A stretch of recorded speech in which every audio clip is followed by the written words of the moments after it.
کہ تو اقبال کہتے ہیں ہم اسباب استحکام تو یہ نمازیں، یہ روزے، یہ حج اور عمرے کیا ہے؟ تمہیں پکے کرنے کے لیے، پختہ کرنے کے لیے بھٹے ہیں۔ یہ بھٹوں میں سے گزارا جاتا ہے کہ اینٹیں پک گئی ہیں یا نہیں۔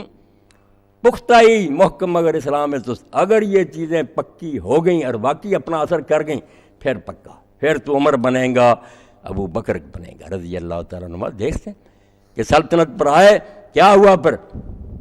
دار عمارت فقر رہا افزودان۔ جب حاکم بنے تو فقیری پہلے سے بڑھ گئی، بجائے اس کے کہ خزانے ہاتھ آئے عیش کریں، پہلے اچھی بلی زندگی گزارتے تھے، اس میں کمی آ گئی، بچے بھوکے رہنے شروع ہو گئے۔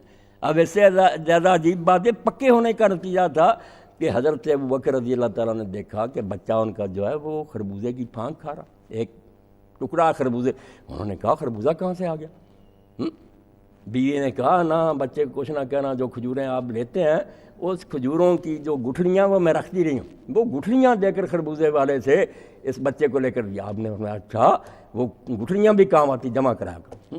اور موت کے وقت کا ایسا جو لوگوں نے مجھے معاوضہ دیا تھا میں نہیں چاہتا تھا، مگر عمر نے اور دوسروں نے ضد کی، 2 سال مجھے کچھ تنخواہ گزارے کے طور پر دی، وہ میرے بعد ساری نہ یہ کمبل بھی اور یہ اونٹنی بھی اور ساری تنخواہ عمر کو واپس کر دی۔ میں نہیں مسلمانوں کا احسان لینا چاہتا۔ اور جب وہ تنخواہ گئی تو حضرت عمر روئے، انہوں نے کہا تھا لقد اتعبت الخلفاء بعدک، اپنے بعد والے خلیفوں کو تو مشقت میں ڈال گیا، یہ تو وہ تنگ ہو گئے بیچارے، کیسے کریں؟ یہ کس کا نتیجہ تھا؟ اینٹیں بھٹے میں پکی ہوئی تھیں، ایسے ہی نہیں تھی کچا کوئی بیٹھ گیا آئین کو پامال کرنے والا، قرآن کو ٹھٹھے کے، اس سے کیا توقع ہو سکتی؟ یہ کوئی آسان بات؟ تخت پر بیٹھ کر فقیر بن، در عمارت فقر را افزوداند، ہم تو سلمان در مدائن بوداند۔ کہتے ہیں کہ دیکھو سلمان جب اسی علاقے کا بادشاہ بنا جہاں سے بیچارہ آیا تھا، بڑے سفر کر کے حضور تک پہنچا، سلمان الفارسی اسلام لایا، بڑی عمر پائی، اور پھر حضرت عمر کے زمانے میں مدائن کا گورنر بنا۔ تو جب گئے اپنے عہدے پر، کوئی دستہ ساتھ نہیں تھا، کوئی اہتمام نہیں تھا، کوئی جھنڈا نہیں تھا، پیدل جا رہے تھے۔ ایک شخص جا رہا تھا، اس نے دیکھا کہ یہ بھی آدمی جا رہا، اس کے پاس کوئی سامان تھا، پریشان تھا۔ حضرت سلمان نے کہا یار تم کہاں جانا چاہتے ہو؟ کہتا مدائن، تو مجھے یہ گٹھڑی اٹھا دی، گٹھڑی اٹھا دی۔ جب مدائن پہنچے لوگوں نے پہچانا، بھاگے آئے، یہ رسول اللہ کا صحابی حضرت سلمان الخیر آ گئے۔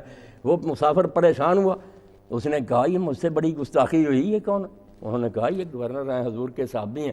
تو حضرت سلمان نے کہا کہ بھائی پریشان ہونے کی بات نہیں، آپ کی مہربانی ہے کہ میں نے ویسے بھی آنا تھا، میں ایک بھائی کی خدمت، اللہ نے مجھے توفیق دی، آپ کی مہربانی۔ وہاں کوئی محل نہیں بنایا، لوگوں نے ضد کی نہیں، مسجد میں فیصلے، وہاں سو رہے تھے درخت صاحب۔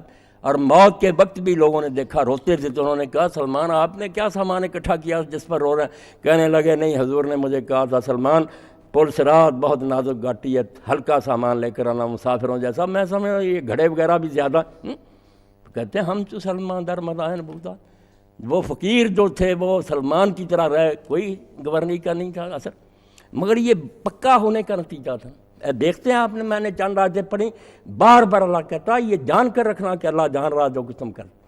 2 باتیں ہیں جو اللہ تعالیٰ ذہن میں بٹھاتا ہے، نماز سے، روزے سے، حج سے، عمروں سے، وہ بیٹھ جائیں تو بعد سے کچھ فائدہ، ورنہ یہ سارا دندہ بیکار، بٹا ضائع گیا، اینٹیں بیٹھ گئی، کچھ نہیں فائدہ ہوا۔ کیا